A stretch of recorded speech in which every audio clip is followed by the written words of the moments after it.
Okay.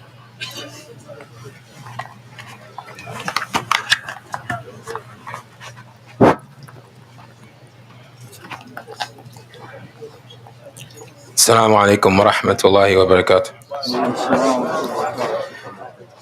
الله أكبر الله أكبر الله أكبر الله أكبر. أشهد أن لا إله إلا الله.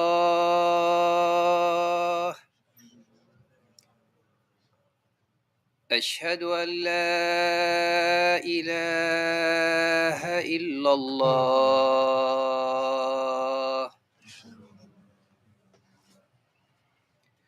أشهد أن محمدًا رسول الله.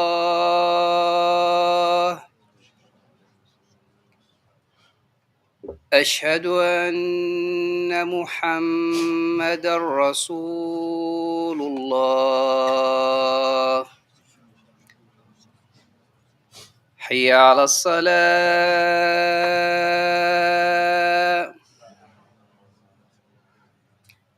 حي على الصلاة.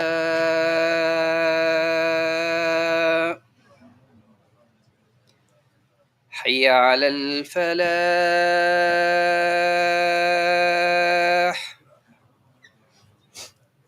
حي على الفلاح.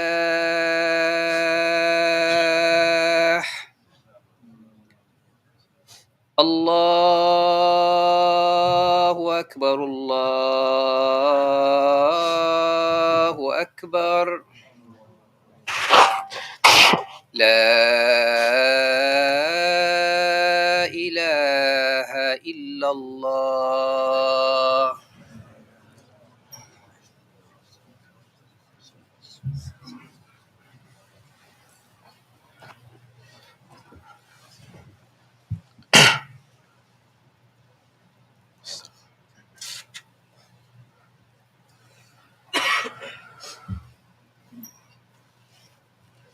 إن الحمد لله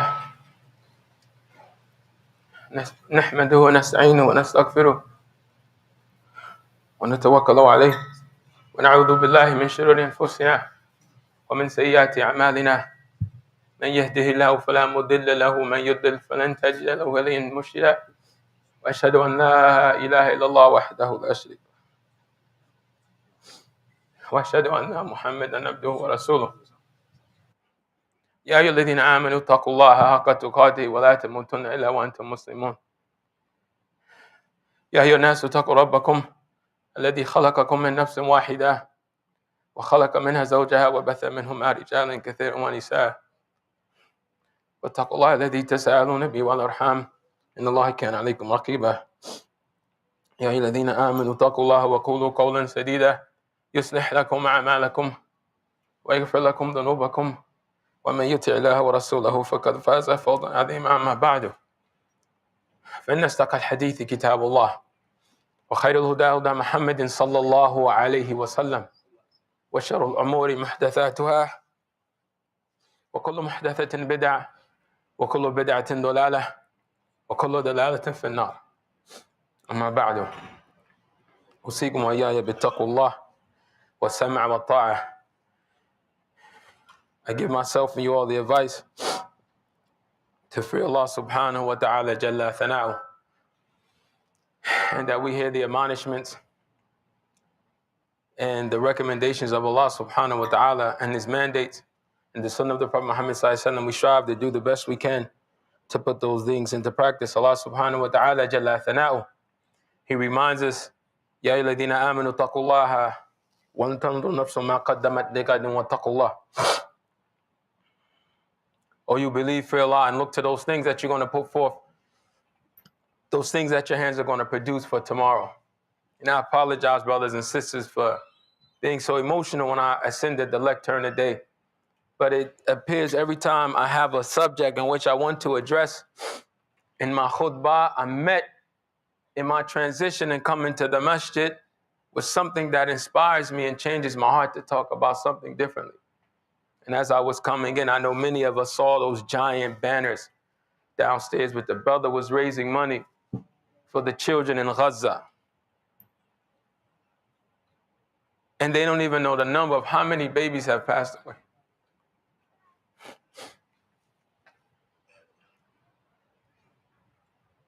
And since the conflict has started, there's been 20,000 babies born that are at risk of dying. And many of us are in transition in preparation for Ramadan. And we're hoping that we meet Ramadan and we're able to benefit from its benefits of siyam, of its benefits of qira'ah, of its benefits of qiyam, of its benefits of adhkar, of its benefits of akhuwa, of its benefits of taqarrub, and all of the things that we seek out in Ramadan. But in the transition of what is today and what will be in 2 weeks, or less than 2 weeks, there are some things that need to be understood from the individual standpoint and the struggle and the conditioning that is mandatory for us as we get ready for Ramadan, and from a communal standpoint in our ta'awun and our working together to make sure that this month gives us a tremendous benefit. Because one thing that I'm fearful for myself and for the community that I'm a part of holistically, the ummah of the Prophet Muhammad sallallahu alaihi wasallam, and from amongst those beautiful faces that I see in my locale on a daily or weekly or monthly basis, is that for many of us, when ghafla, we're in a condition of heedlessness, we're in a condition of despondency, we're in a condition of not being aware and taking into account that we have an individual responsibility and accountability and a struggle within Islam, and then we have a collective responsibility and a struggle and a responsibility in Islam. And in order for us to be successful, they have to simultaneously work together towards the collective goal of La ilaha illallah Muhammadur Rasulullah. Everything that we strive for, everything that we hope to achieve, everything that we have and we hope to establish is predicated under the umbrella of La ilaha illallah Muhammadur Rasulullah. We go throughout our day, and because, especially in this society, you are so busy and so preoccupied with what is necessary to change a condition, what is necessary to change your status and your position from a secular level. We forget about those visceral things that protect us and that changes us internally, so that when we find ourselves alone, when we find ourselves with our back against the wall, when we find ourselves singular and responsible for those things that Allah has made us accountable for, we're ready. And so I want to deviate a little bit, because we have gotten into a culture and a conditioning in Ramadan that everything is designed around food. What are we going to eat before we fast? And what are we going to eat when we break our fast? There's flyers going out for iftar here. There's flyers going out for somebody's house. There's flyers going out for meeting in a park, or all of these things surrounded around food. But the struggle in Ramadan is greater than just losing a couple pounds. It's greater than just showing up to the masjid at night and just being present for that one night or those 30 days. It's about establishing something internally so that when Ramadan and the protection and the cloak of Ramadan is gone, you are now fortified with what is necessary to take you through the rest of the 12 months until you afford an opportunity, inshallah ta'ala, to meet another Ramadan. Because we think we have it difficult. We don't have no difficulty, man.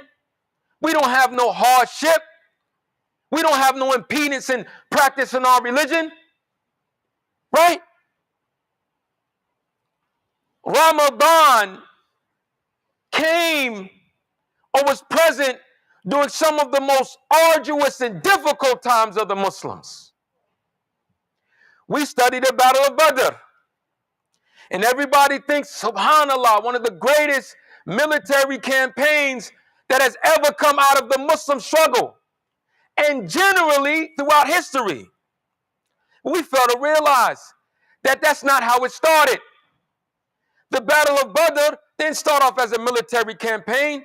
It didn't start off as the Muslims going to war.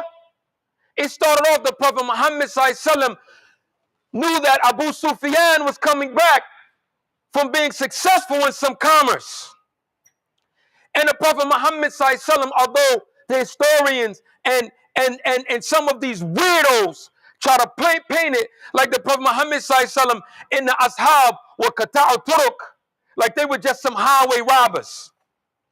But they were individuals who have been turned out of their home. They were individuals who everything that they have striven for and worked for in their entire life had been stripped from them and taken away from them. And they now find an opportunity to get back what was their right. This ain't no hood stuff, man. You making a move on your set. You're going to grab more territory. You're going to get more blocks. This ain't a corporate takeover, a hostile acquisition. This is people that are only going to take what's rightfully theirs. If there's a dinar more than what they're entitled to, they're going to leave it. Not us, man. We transgress bounds.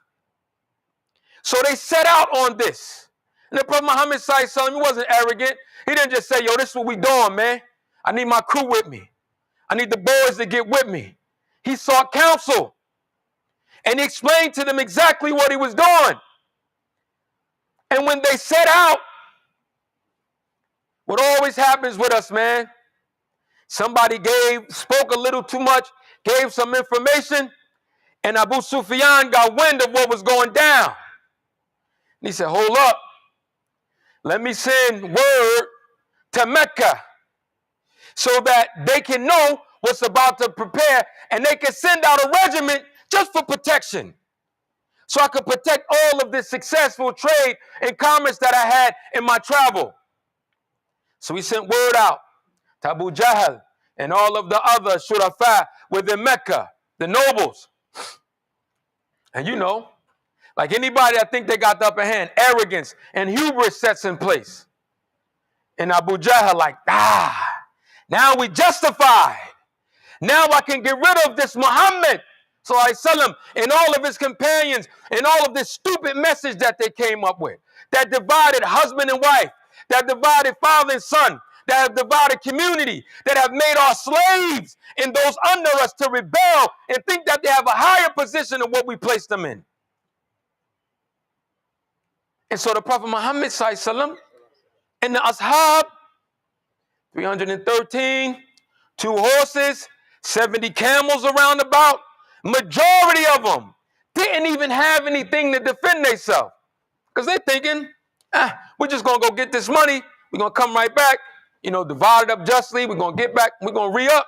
We're going to be able to invest back in the business. We're going to be successful. That wasn't what Allah had in plan. That wasn't what Allah had in store. He sent out the word to Abu Jahl and his cronies, and they gathered 1,300 warriors. 1,000 camels. And I don't even remember how many horses. But not just that. They had the liquor. They had they crew playing the latest jams. They was ready, man. They like, man, we're going to dust these Muslims. We're going to celebrate, and we're going to make an example. We're going to come back and party. Could you imagine?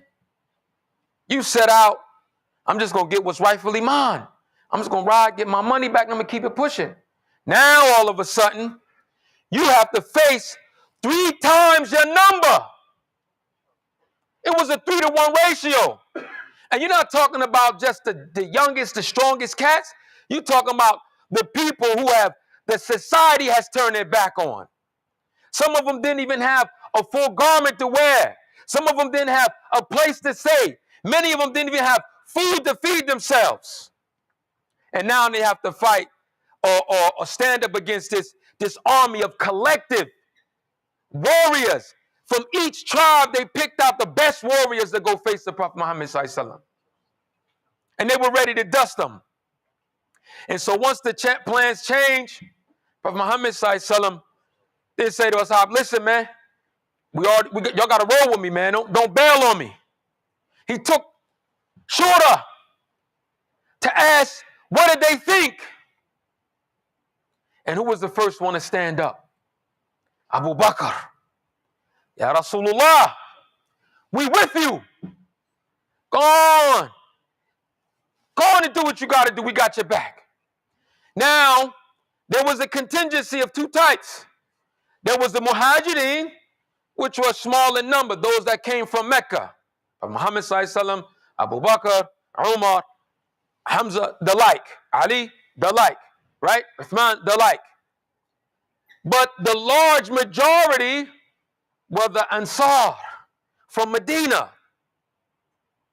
A lot of times, as Muslims, unfortunately, because of our mentality, we look at what's going on in Gaza. We look at what's going on in the Congo. We look at what's going on in Sudan. We look at what's going on in Yemen. And we say the most vile things. Oh, man, that's their issue. Or, Allah's punishing them for something they did. SubhanAllah. That's our mentality. Oh, that's those Muslims over there. They got all that money. They got that oil. They got that deen. They can handle it. What was the response of the Ansar? You're not going to find us. You're not going to find us like Musa found Bani Israel. You and your Lord go fight. Nahnu huna qa'idun. We're going to stay here. You and your Lord go fight. We'll be waiting for you right here. They said, we're with you. And so the Prophet Muhammad sallallahu alaihi wasallam, with their little bit of armament, with their little bit of provisions, they went to meet them on the battlefield. Abu Sufyan, and because of his character, because of his nobility and his honor and his personality, alhamdulillah, Allah guided him to Islam. So once he got wind that Abu Jahl was coming, he told him, he said, listen, we don't have to fight. I just need protection. We made it back. We're safe. They made it back to Mecca. We're safe. And Abu Jahl said, nah, man, we got to put this work in. We got to take care of this, man, because if we don't take care of it now, it's going to be an issue that's going to become a major problem for us moving forward. Right? And so they met on the battlefield. Could you imagine?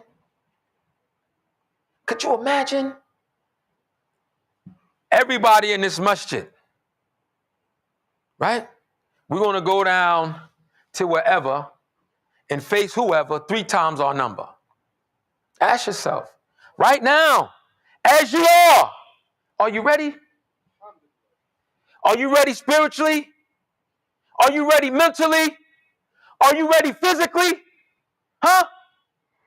Because a lot of times, especially, and this is a message for African Americans, man. I'm going to tell you straight up, bro, we got soft. We put work in before we accepted Islam. Even some of us grew up in Islam. Putting work in. We come into Islam and we get soft. We come into Islam and we don't know that there's a responsibility of security and maintenance that is physical, where you have to defend the Muslims. And majority of the problem that we face from a communal basis is because the men Not the women, not the children, not the elders, the men.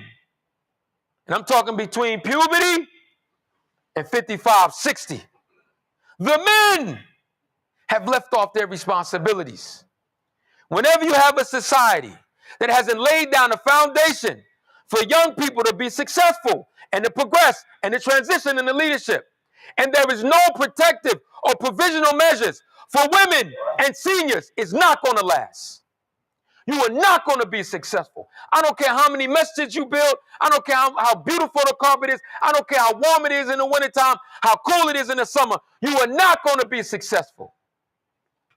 Because there is a responsibility that every single man is responsible for. And I shudder at night, at lone, when I think about all the work we put in the streets. We hear about a Muslim being violated, a sister being wronged, an elder being taken advantage of, or kids can't even walk to the masjid without somebody giving them a problem. We don't have nothing to say, right? We watched in the news one of the most unsettling things. The Air Force men and the U.S. Army, because of what's going on internationally with our brothers and sisters in Gaza, set itself on fire. And someone made a comment, oh man, say kufr, man, it drive you crazy. I said, our mentality, man. I was embarrassed. I was embarrassed. This person does not have Iman. He doesn't have Islam. We don't condone it. But he was willing to pay the ultimate sacrifice for what he believed in. Most of us won't even post nothing online about what's going on. I want him to block my account, man. I'm in the marketing. I'm marketing my business. The algorithm's gonna mess my algorithms up. What's wrong with us, man? Right? And so for those of us that have grown up in any inner city, Allah bless you with Islam, whether it's New York, New Jersey, Detroit, Chicago, California, right? Anywhere, Baltimore, right? North Carolina, South Carolina, right? Any of these places where there's a high concentration of us, and when you know that any one of us knows somebody that's dead, in jail, or trying to make it on the fringes of society, right? We have a greater responsibility because this is our home to give da'wah, to establish our communities, so that when our brothers and sisters come from anywhere that don't look like us, they feel comfortable and comfort when they come amongst our ranks. We haven't worked to establish ourselves on that basis, and a lot of times it's the mentality. Why was the Prophet Muhammad sallallahu alaihi wasallam and the ashab able to endure and hold fast when they seen the army in front of them? Some of them were so built up with Iman. I don't need a sword, man. I don't need a camel. I don't need a horse. I don't need a bow. I don't need an arrow. Allah got me. And because of their strength in Iman, who did Allah send, man? The greatest army. Jibril and the angels came down and wiped them jokers out. Even today, they have documented evidence of some of the IDF soldiers losing their mind because they seen a giant man with a green turban on fighting them. Because they seen out of nowhere dust, buildings fall, tanks being flipped over when nobody's around. But they don't put this in the media. They don't put this on social media.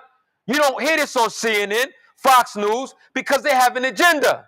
They're controlled by something greater than any of us, but not greater than Allah subhanahu wa ta'ala. But we don't seek the information out. These are the things that Allah subhanahu wa ta'ala has given to us to increase in Iman, to increase us in our forbearance, to increase us in our knowledge and our understanding that Allah subhanahu wa ta'ala Jalla Thana is over all things most powerful.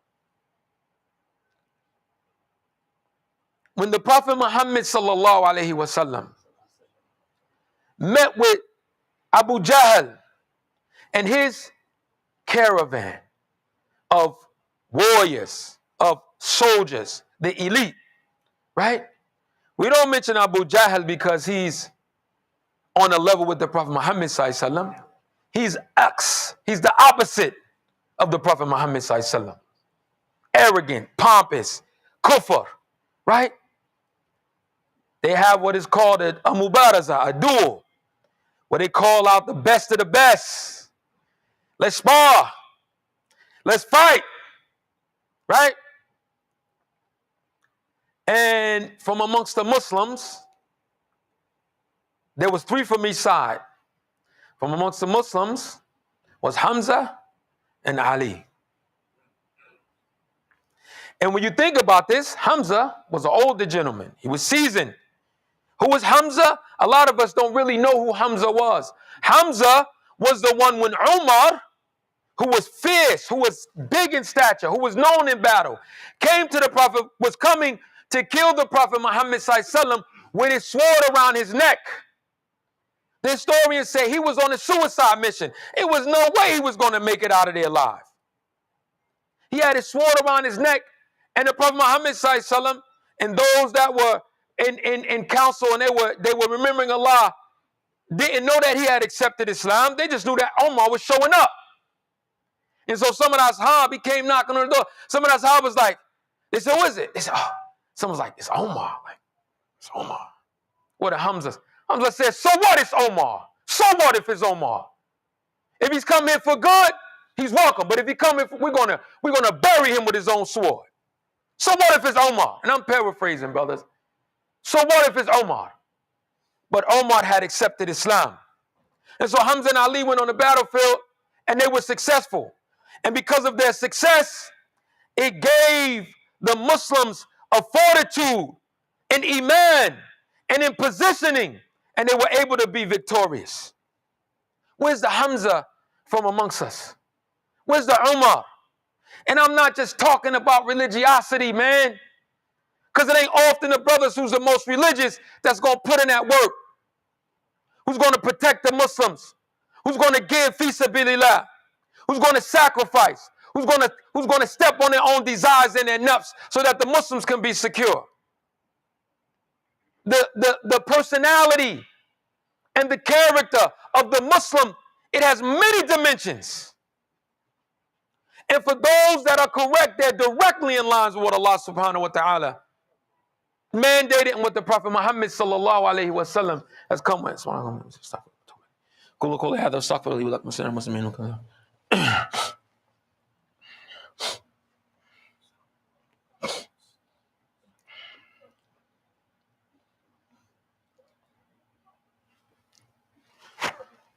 Bismillah ar-Rahman ar-Rahim. والصلاة والسلام أتمان الأكملان على خير الخلق المعين وعلى آله وصحبه وصحبه ونحج واستنى بسنة الدين. You know, you're going to have a lot of imams, ai''imah, right? And some of the ulama are going to speak about Ramadan in a manner in which I can never match. If I study for 20 years, and it's necessary that we take from them and we listen to them, and we implement the things that they are saying. But if you're fasting in Ramadan and you do not leave Ramadan with a fortitude, a protection to carry you throughout your days, what are we doing, man? The Prophet Muhammad sallallahu alaihi wasallam said, "As-siyam junnatun yastajannu biha al-'abdu min an-nar." Right? He said that the fasting is a cloak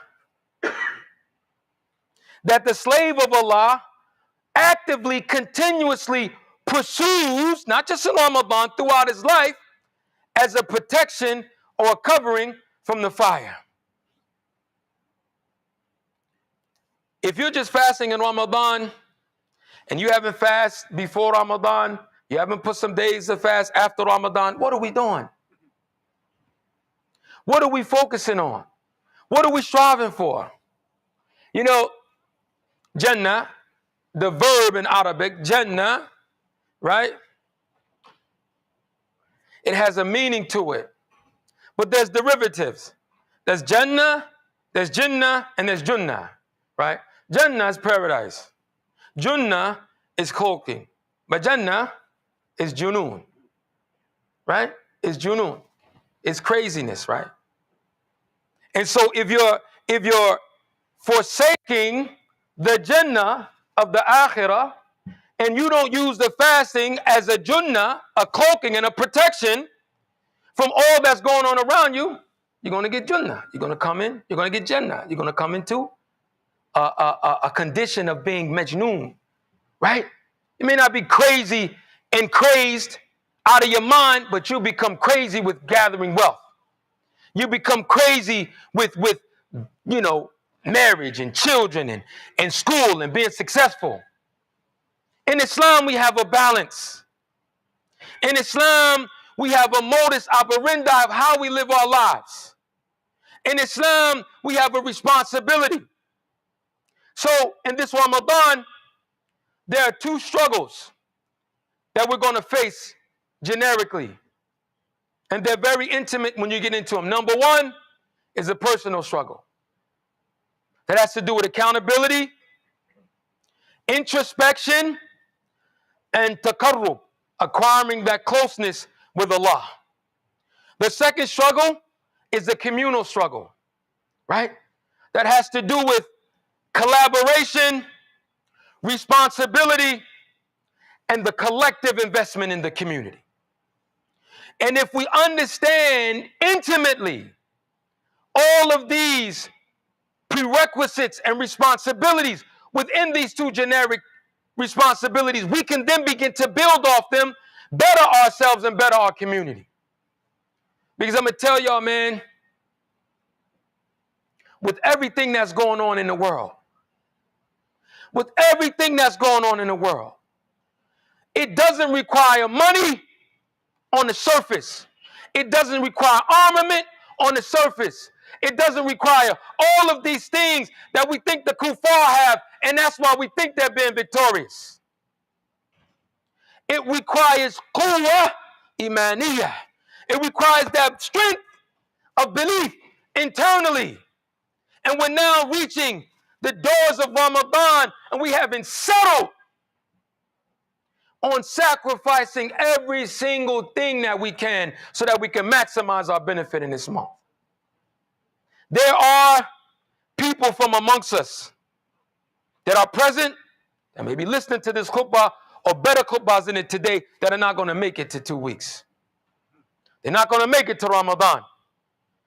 I remember having a conversation with a brother. He said, yeah, man, that was a good reminder, bro. Some of us not going to make it to Ramadan. We had his janazah a little while later. His janazah, a little while after. He didn't make it to the next Ramadan. Right? We have some sisters spend their entire life striving and working in the Islamic community. They don't have a lot of riches. They don't have the success that we think gives people happiness and contentment. They come into Islam in their early teens and 20s. And they do 80 years, 70 years, 60 years teaching and comforting and giving back to the community. And they pass away without even money to bury them. And we look at them as being lowly. They don't drive this kind of car. They don't live in this house. They don't have this profession. But in the eyesight of Allah subhanahu wa ta'ala, they have been successful. And so brothers and sisters, kind of deviated, had a whole khutbah I wanted to give, man. We save it for another talk. But today, man, we have to take into account our reflections and our responsibilities and our actions. That brother that's downstairs, I don't know what the masjid's agenda is for raising money moving forward, but that brother downstairs has been given permission to raise money. Not so they could buy more bullets. Not so that they can, get fancier automobiles and armament.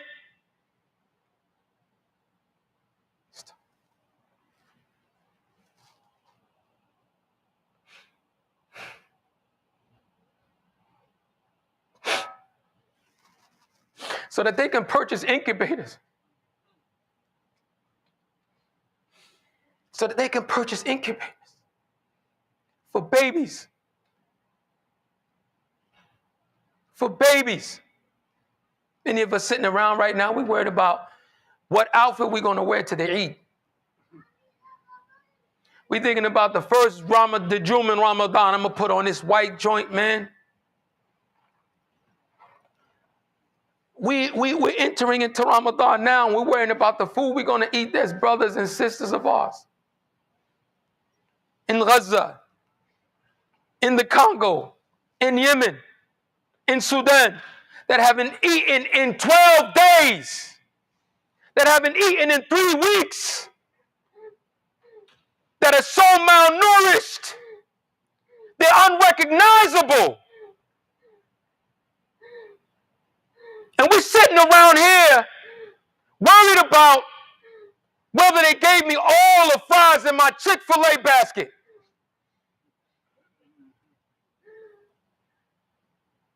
You can leave out of this masjid right now and not have a cent to your name and find somewhere in this city that they're going to feed you. Could you imagine being a father, being a husband, and you can't even find food for your babies to eat? How do you return home to your family? Could you imagine, as a mother, you're so malnourished that your breast doesn't even produce milk for your babies? You go out the house, all you want is water. All you want is water. And they polluted every single water source. And you got the nerve to have some Muslims in leadership running around talking about what did they do for this tragedy to come upon them. I'm going to tell you, man, this conflict that's going on, that every single one of us is witnessing, is either going to be a hujjatan lana or alayna. It's going to be something that's going to be placed on us or for us on the last day. Allah knows what we can do. Allah knows our responsibility. You don't have to publicize it. You don't have to make it all well known. You don't have to post nothing online. What are you posting in your heart? What are you posting in your pocket? What conversations are you having with your family? Your neighbors? Huh? How well versed are you in understanding the significance of this conflict? So when these kuffar and these ill-informed people at your job and in your community and at the places you like to frequent go say some stupidness out their mouth, ignorant, you can't even defend the Muslims. You didn't take time to study and learn the reality of what's going on. We think we got iman because we dress like this, got big lihyas. We come to the masjid. You know what iman is? When they had that, the earthquake. No, I believe it was early on in the conflict. They found a little girl that was trapped. They were like, "What's your name? We're coming to save you." She said, "Don't save me. Don't come and save me. My mother, my baby brother, my father, go find them first. I'm good." Trapped under rubble in the darkness of the rubble, in the darkness of the night, in the darkness of hope.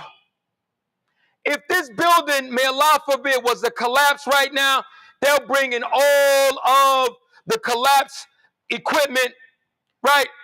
Confined space equipment, right? All of these big machinery and fortified ways to maneuver and protect and to move large amounts of debris.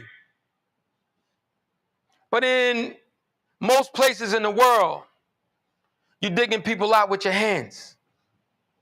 You're moving beams and cement blocks collectively. And so my reminder, brothers and sisters, before you leave here today, you make your intentions to give more to our brothers and sisters internationally that are struggling. We have the brother downstairs that's collecting money for the incubators, for the babies in Gaza. Give more, and give freely. And make intentions to continue to give. Because the responsibility of what is at stake, it's embarrassing, man.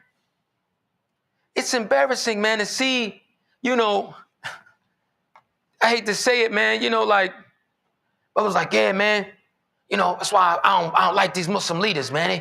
They'll never come to the aid of the Muslims. I said, brother, what are you doing? What are you giving up? How many Starbucks you sacrificing? How many lineups you going to get this month that you can give 10, 15, 20, $60? It's a ni'mah of Allah. Sometimes I think Allah made me bald, brother. Because these guys paying $120 for a haircut.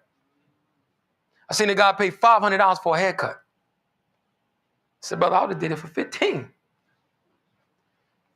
Right? And there's some of us in here that think that that's a good price, that that's a deal.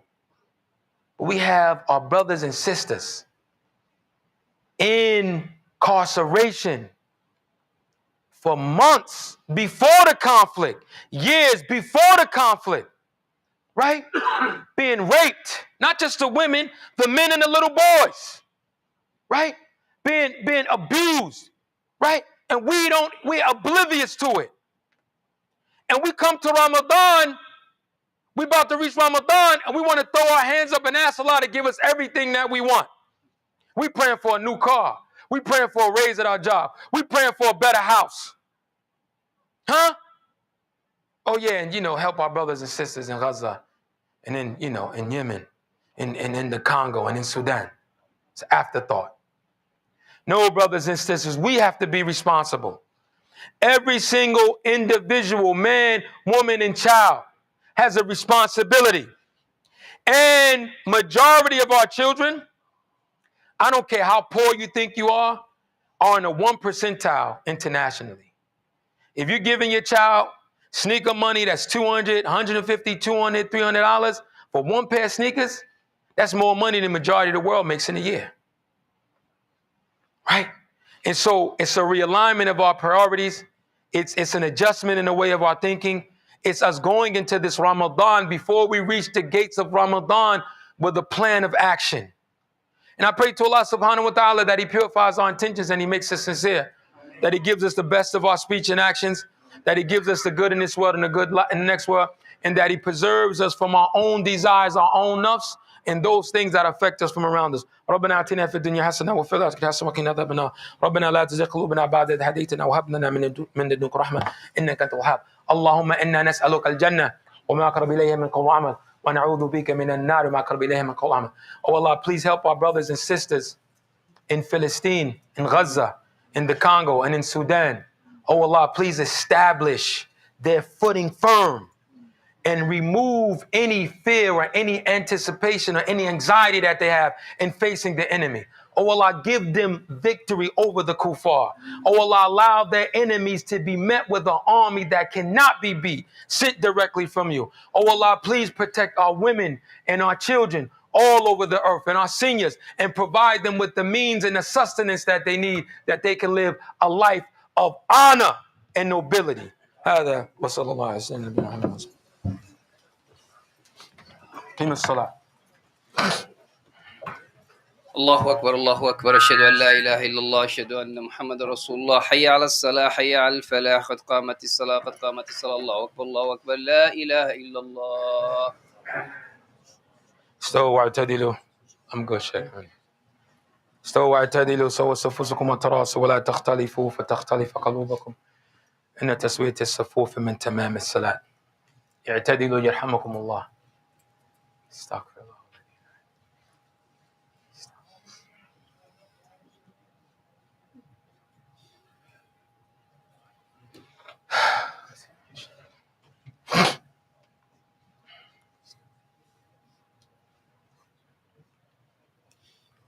الله أكبر.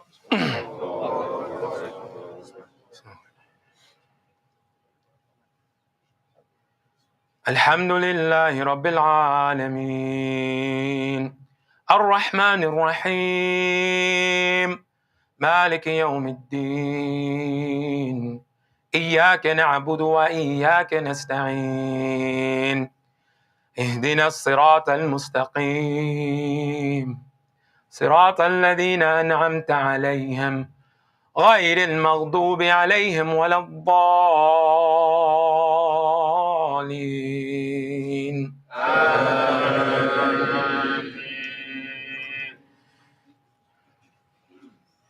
يا أيها الذين آمنوا اتقوا الله ولتنظر نفس ما قدمت لغد واتقوا الله إن الله خبير بما تعملون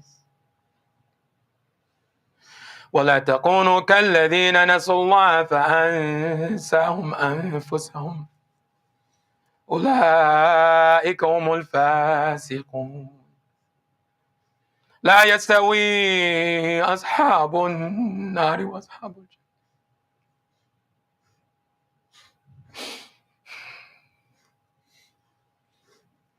أصحاب الجنة هم الفائزون لو أنزلنا هذا القرآن على جبل لرأيته خاشعا متصدعا من خشية الله وتلك الأمثال نضربها للناس لعلهم يتفكرون. الله أكبر.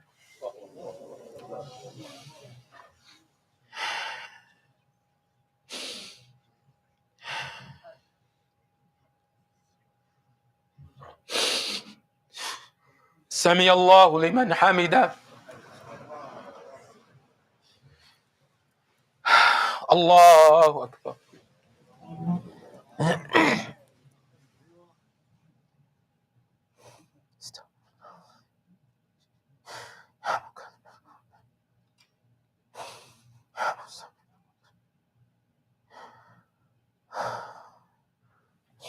الله أكبر.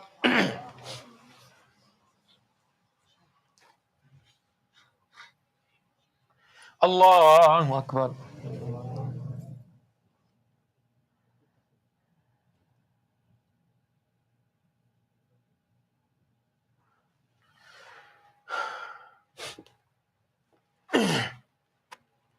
الله أكبر.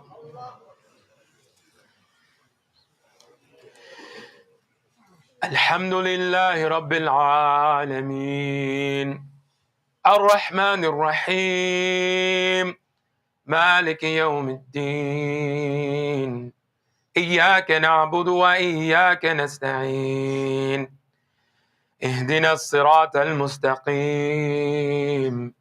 صراط الذين أنعمت عليهم غير المغضوب عليهم ولا الضالين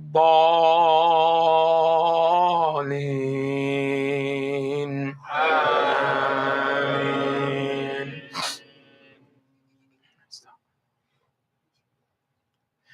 هو الله الذي لا إله إلا هو عالم الغيب والشهادة هو الرحمن الرحيم. هو الله الذي لا إله إلا هو الملك القدوس السلام المؤمن المهيمن العزيز الجبار المتكبر سبحان الله عما يشركون. هو الله الخالق البارئ المصور له الأسماء الحسنى يسبح له ما في السماوات والأرض وهو العزيز الحكيم. الله أكبر.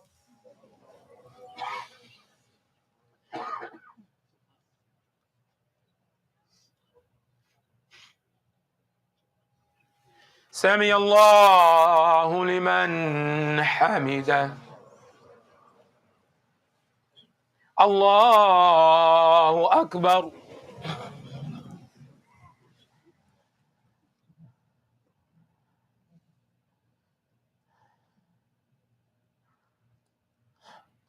الله أكبر الله أكبر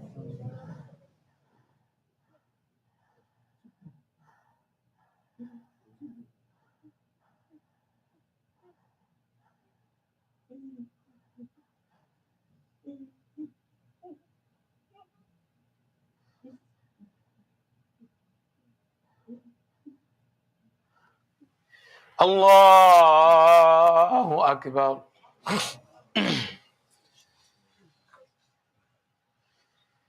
السلام عليكم السلام أشهد أن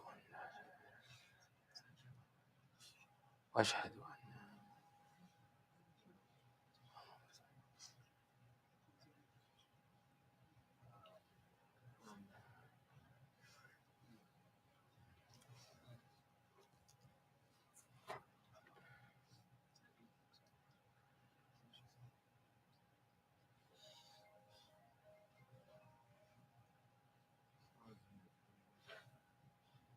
ومعنى ذكرك وشكرك ومعنى ذكرك.